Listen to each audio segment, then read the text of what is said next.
Welcome back to another tutorial. In this tutorial, I'll be showing you how to draw Gantt chart with this very simple example. But before we start, let's take a look at this example. On the first column, we have activity column, followed by the predecessor column and the duration column in weeks. So let's start activity A. That's the origin of our project and there is no predecessor, so it's going to take us 2 weeks. So after completing activity A, after 2 weeks, that's when B will start and it's going to take 4 weeks. After the completion of activity B, activity C is going to start and it's going to take us 3 weeks. And after we complete C, D is going to start and it's going to take 5 weeks. After D is completed, E, which is our final activity, is going to start and take 2 weeks. So in total, we are having 16 weeks to complete this project. So now let's go to our graph and draw the Gantt chart. Now we have our graph. We have on the y-axis, we have the activity, the duration we have on the x-axis in weeks. So we are going to be drawing our Gantt chart now, starting from the origin, which is 0. That's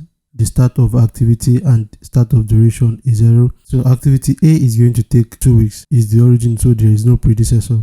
So it's going to start from the origin. So let's start. It's going to take 2 weeks. So 1, 2. So we are done with activity A. So after A, we have activity B and it's going to take 4 weeks. So A is ending on week 2 and B is going to start on week 3. So we start from here. 1, 2, 3, 4.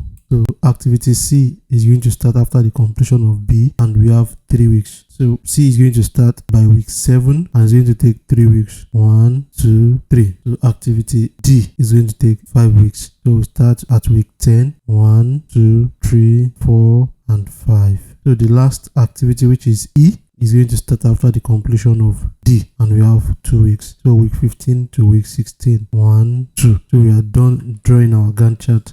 So until when next, I'll be seeing you in another tutorial. You're welcome.